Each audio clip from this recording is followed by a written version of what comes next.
All right. Good afternoon, everybody.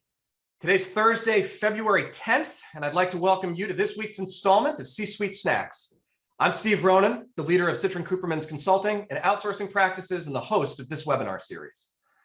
As companies grow, change, and evolve their business models and their finances, their financial planning capabilities become one of the biggest strategic assets they need to develop. These capabilities include the depth and quality of their annual budgeting processes, their ongoing financial reporting and analytics, the reforecasting they perform throughout the year, and the depth at which they can analyze variances and changes in the business, largely in real time. This can happen through trend reporting, KPIs, dashboards, financial and operational reports, and a variety of other tools. Most companies, especially those in the middle market, have not yet invested in these capabilities, but fundamental changes in recent years, specifically with the speed and the precision at which executives need to make decisions, make it a necessity for every company.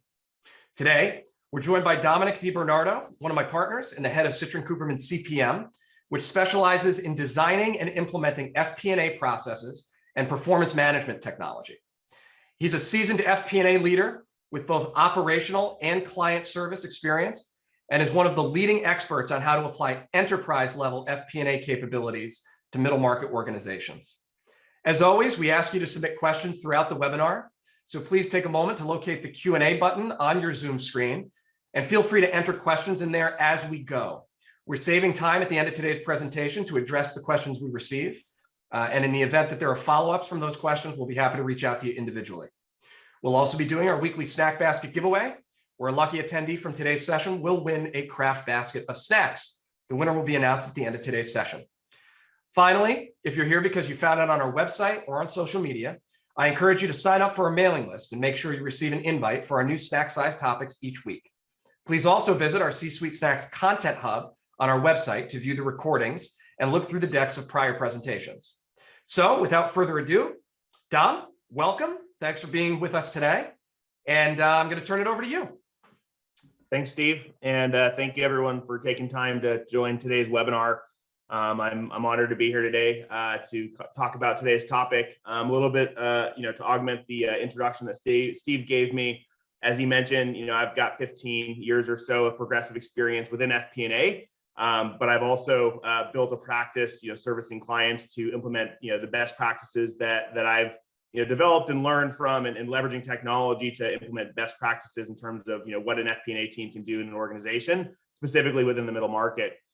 So my background's in traditional corporate FP&A. My career track was headed down the typical CFO route, but I saw an opportunity in the market with the evolving landscape of technology to create a new role that blended traditional finance skills and technology to really elevate the office of finance in the organization. And I've specifically had a lot of experience doing this for several companies, prior to going off my own as an employee in the middle market, and then later starting a practice that was just recently acquired by Citrin Cooperman to bring the CPM practice today. And to be honest, I thought the opportunity was so big that I wanted to do at scale what I'd done for a few previous employers. So let's go ahead and jump in here. So what's the evolving role of finance first? I think first and foremost, I think gone are the days where the role of finance and let me just say one thing real quick. I'll use FP&A and finance interchangeably here.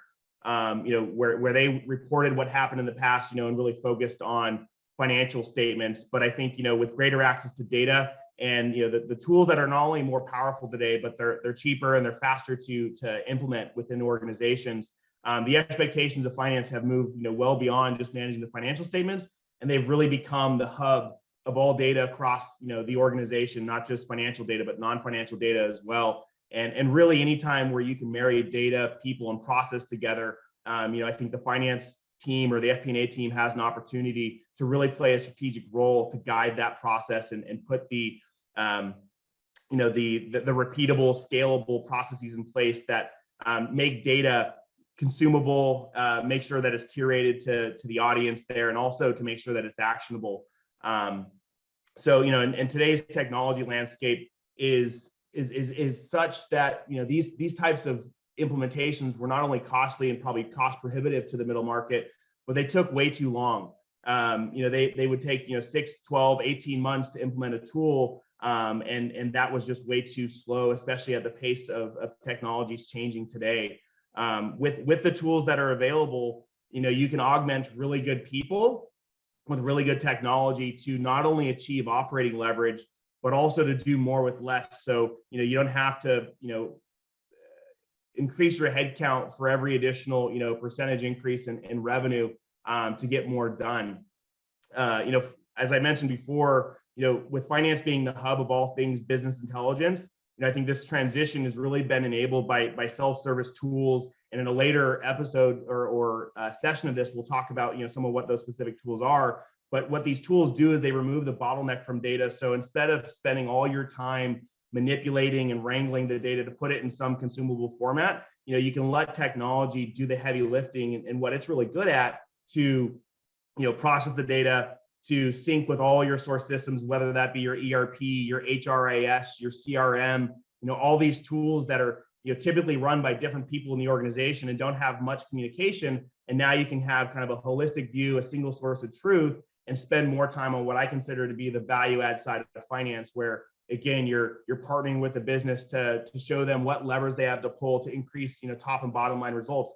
And that's enabled by having collaborative planning. I think one of the main ingredients in the middle market that's missing without having really mature and defined FP&A processes augmented with really good technology is the ability to be nimble, to go through planning with collaboration across the organization. And today's environment really changes that. Excuse me.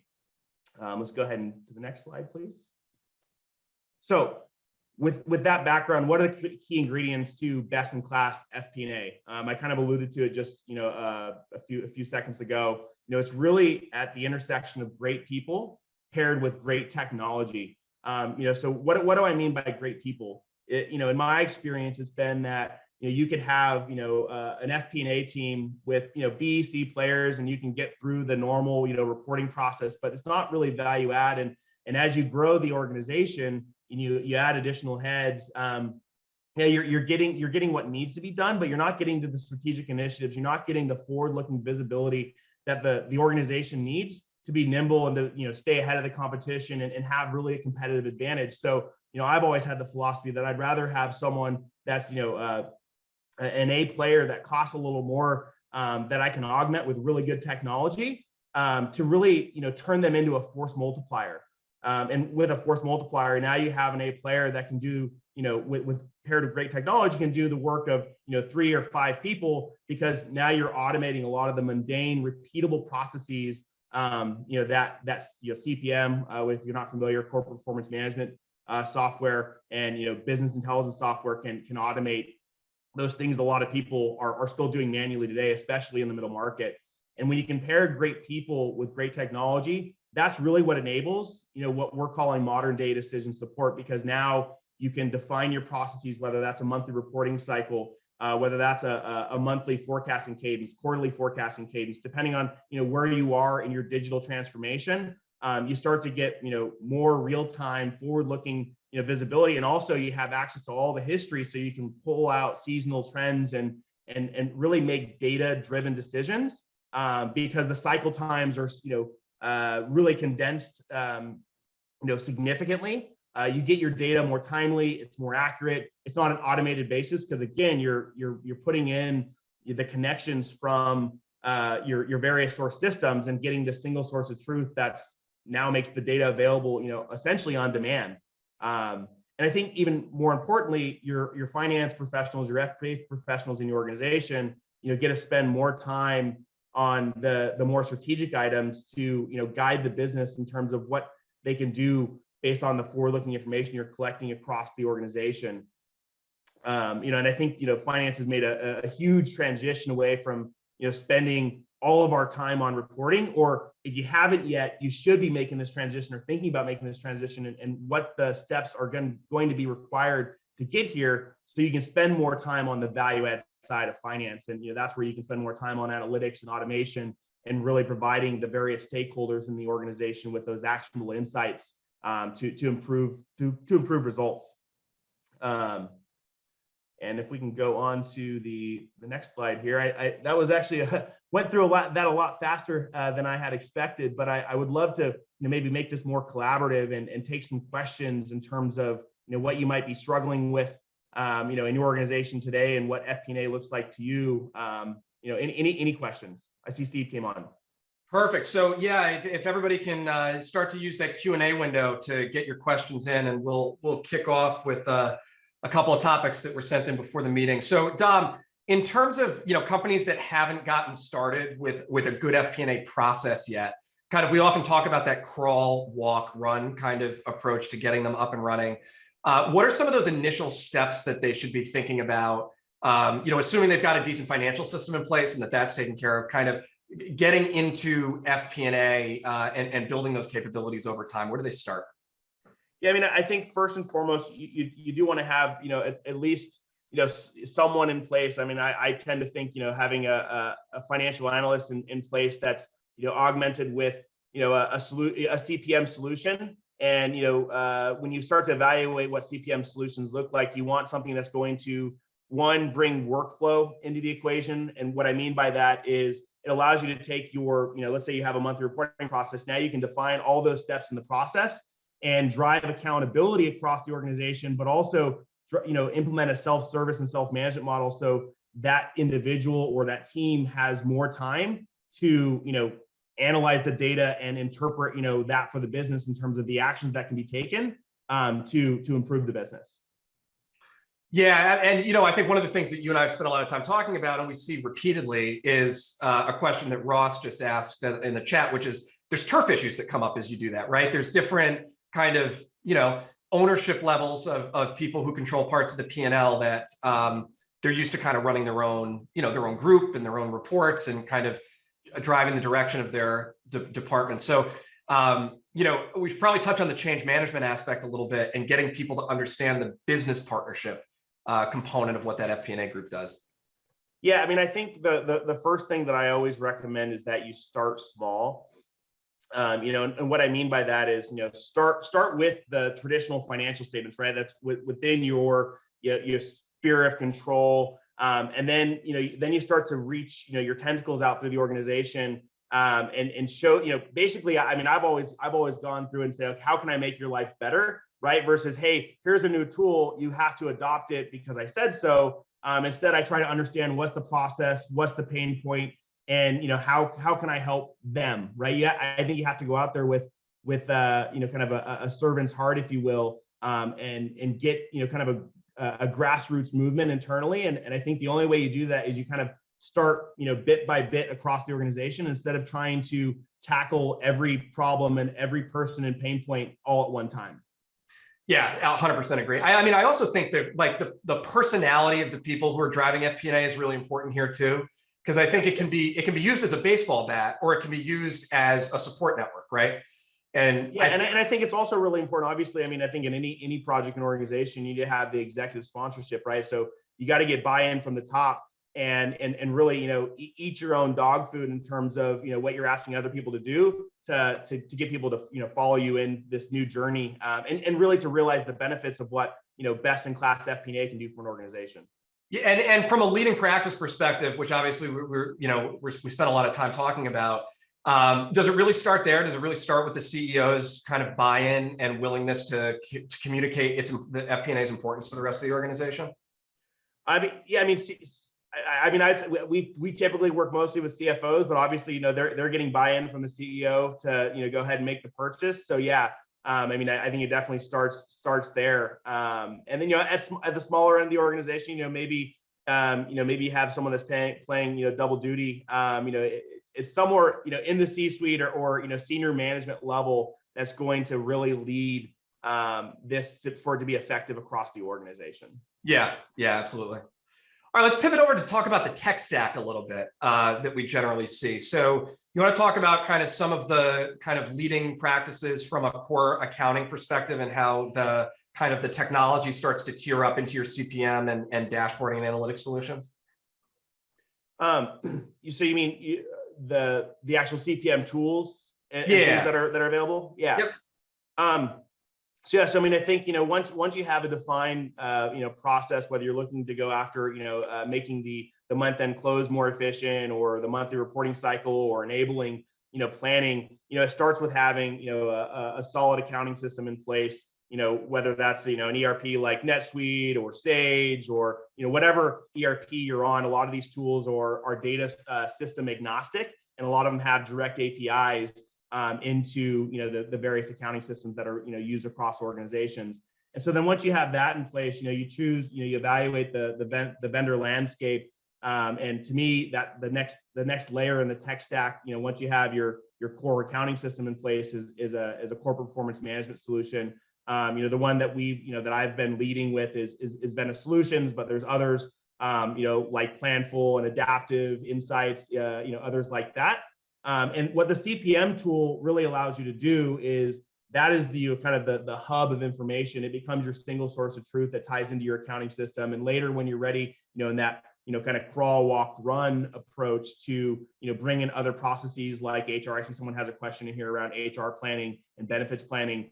So you can hook into your HRS eventually, and then your CRM.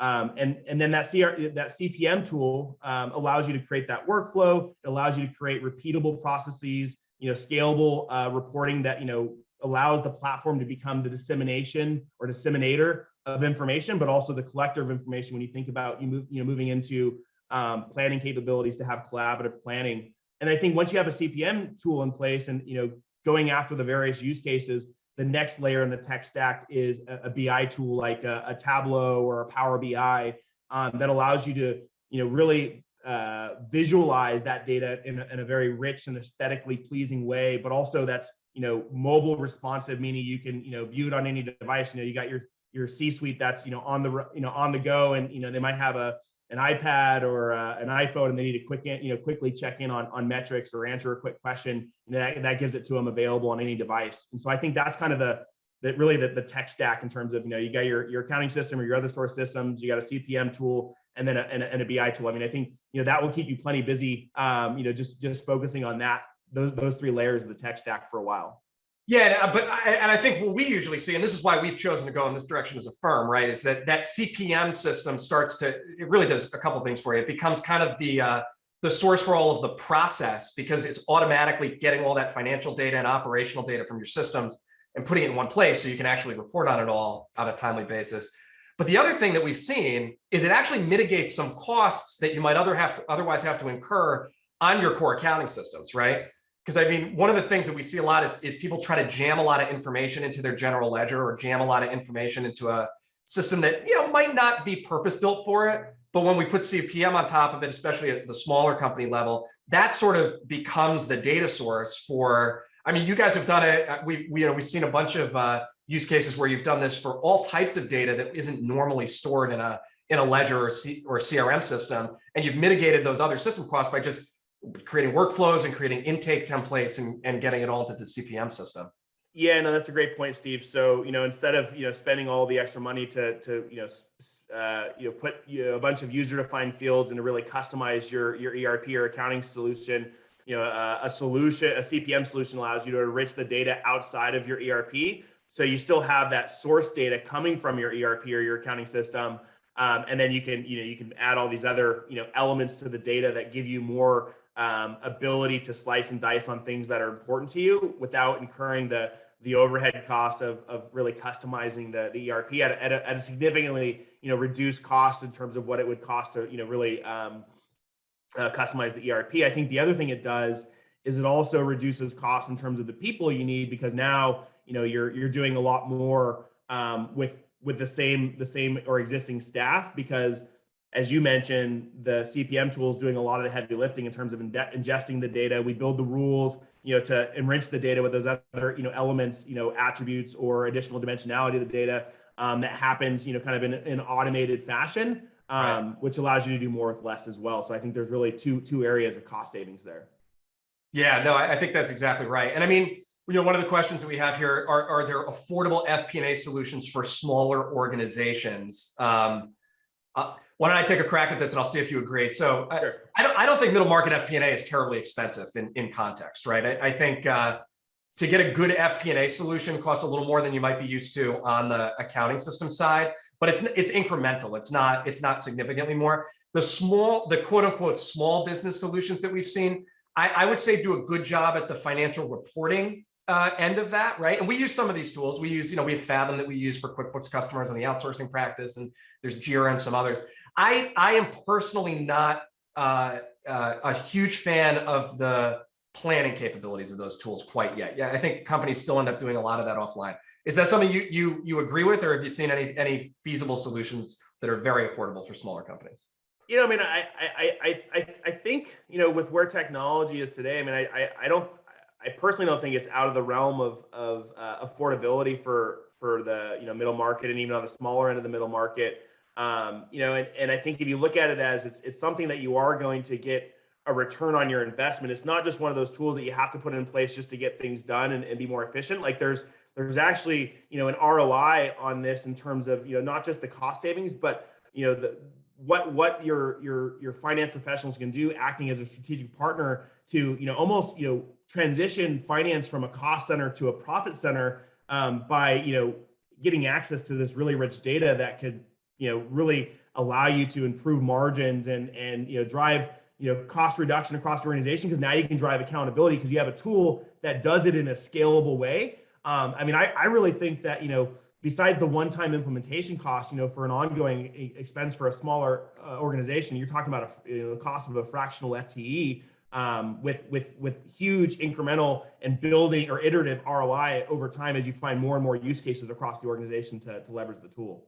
Yeah, I mean, to that point, right? I mean, the technology component's one of it, but you also need people to actually use it to maximize the value of it. It's not like necessarily set it and forget it just with financial reports and KPIs. You need to be running forecasting processes and reaching out to your P&L owners, doing variance analysis on a monthly basis, and like doing the work part of it. And I think for smaller companies, we've seen outsourcing become a very good option for them because it's both the technology and that fractional help that they might need that doesn't justify the cost, and I mean, with the talent market being as it is, it's hard to even find those people, but it wouldn't justify the cost of having a full-time person sitting in that role.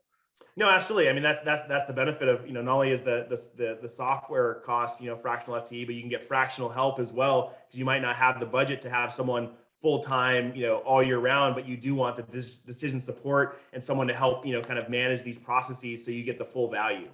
Totally. Yeah. Good question came in because this has been an increasing focus for almost all of our clients, which is talent planning. So from an HR perspective, can you talk a little bit about how HR's planning processes kind of fit into this FP&A and CPM landscape and some of the benefits that companies are, might not be addressing if they don't have this capability built out? Yeah, I mean, the core thing that we do when we go into an organization and implement a CPM solution is, first, we automate all the financial reporting, from income statement, balance sheet, cash flow.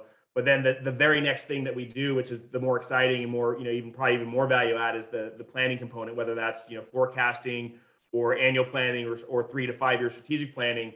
And what we do is, besides being able to forecast, revenue at a detailed level, whether that means, by product, by service line, by, profit center, however you dimensionalize your data, we also have the ability to do detailed people planning. We're talking salary, bonus, benefits, all the taxes calculated for you, regardless of whether, you're in one state or multiple states, or even, if you got, exposure in multiple countries, we can accommodate that as well. And so typically what we do is we set up, an HR specific cube, just because there's more sensitivities around, compensation information, to allow for the detailed planning. We hook into, whatever payroll system using, whether that's ADP or Bamboo, or, there's a lot of other solutions out there to facilitate that planning process at a very detailed and granular level. Yeah, and the other piece of that we should probably call out is a lot of companies have, especially now, are in continuous headcount planning mode because it's so closely linked to growth. I mean, if you're in the services industry like we are, right, we put a lot of emphasis on headcount planning. We see call centers put a lot of emphasis on headcount planning, tracking how predictable those attrition and retention metrics are and all those sorts of things. I personally, with my practices, have found it very hard to sustain that on spreadsheets. I mean, we really had to move to more of a proactive headcount planning solution that looks farther in the future so that you can capture the revenue. Otherwise, you have, the equivalent of stockouts with work coming in and nobody to do it.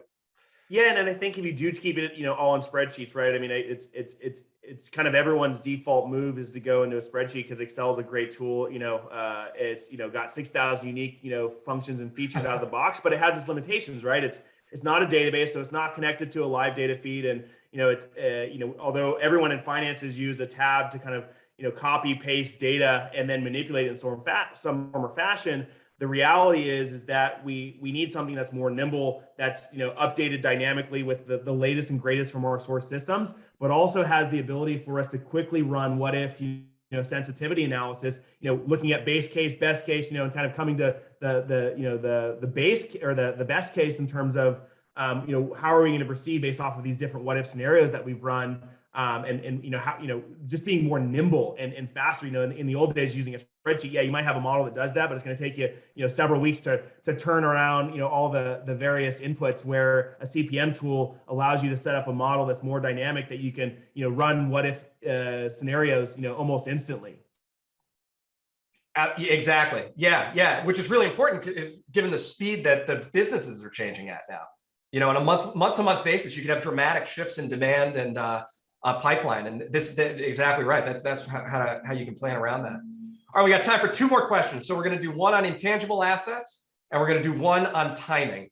And then we have one more. Actually, that's a very good question we can address at the end. So intangible assets, classic use case. Very difficult to store information about your intangibles, your trademarks, your copyrights, patents, the value of those things in a core financial system. Can CPM be a solution for that?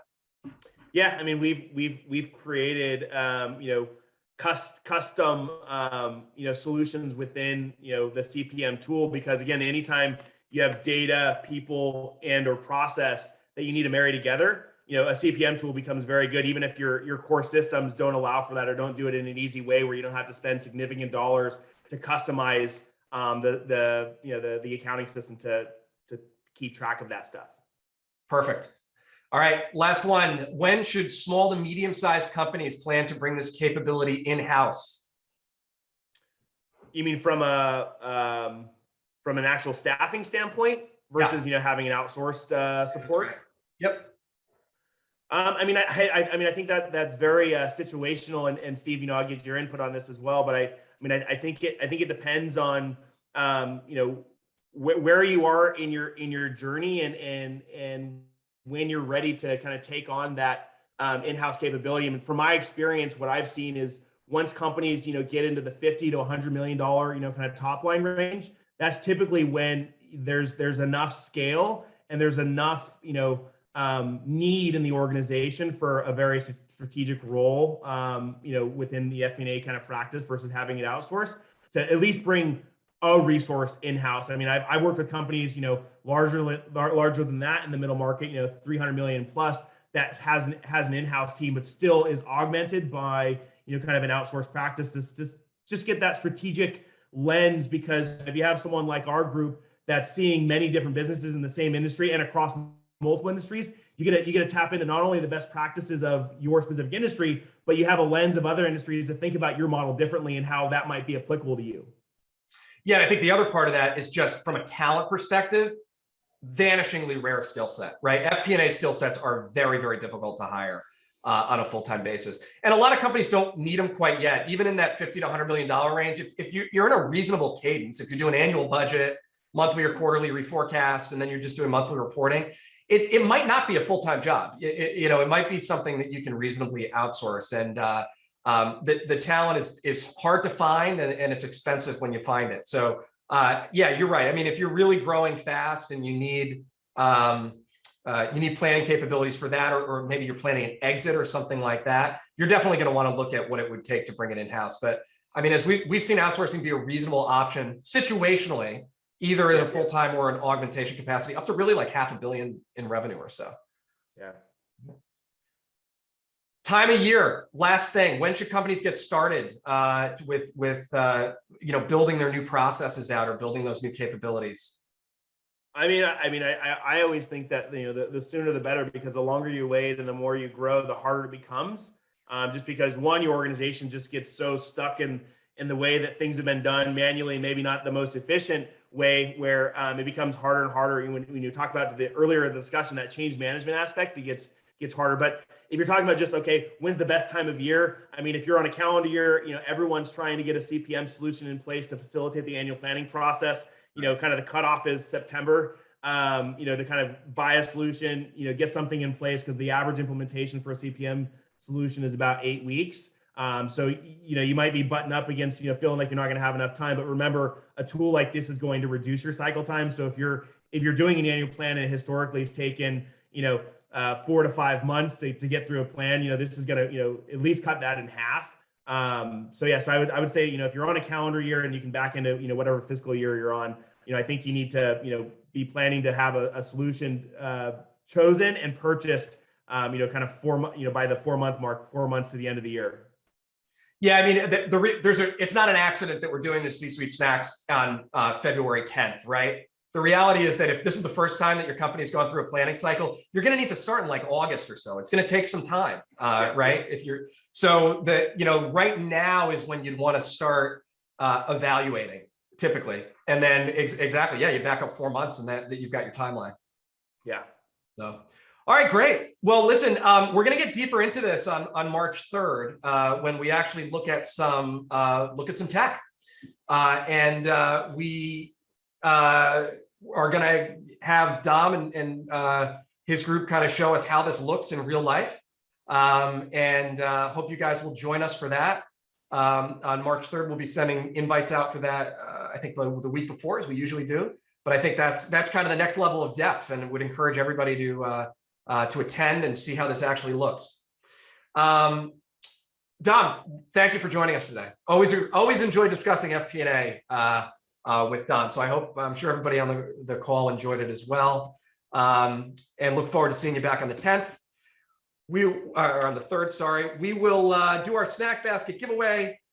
Today, that's going to go to Steve Talman, Entity Risk. Steve, somebody from our marketing group, will reach out to get in touch about shipping information. And as always, I'd like to thank everybody for joining us today for our snack-sized insights that we do each Thursday. Please keep a lookout in your emails for the replay of this. Subscribe to our newsletter. Read our blogs on the website. And as always, we hope to see you in coming weeks for further installments of C-Suite Snacks. Have a great rest of your week. Look forward to seeing you soon.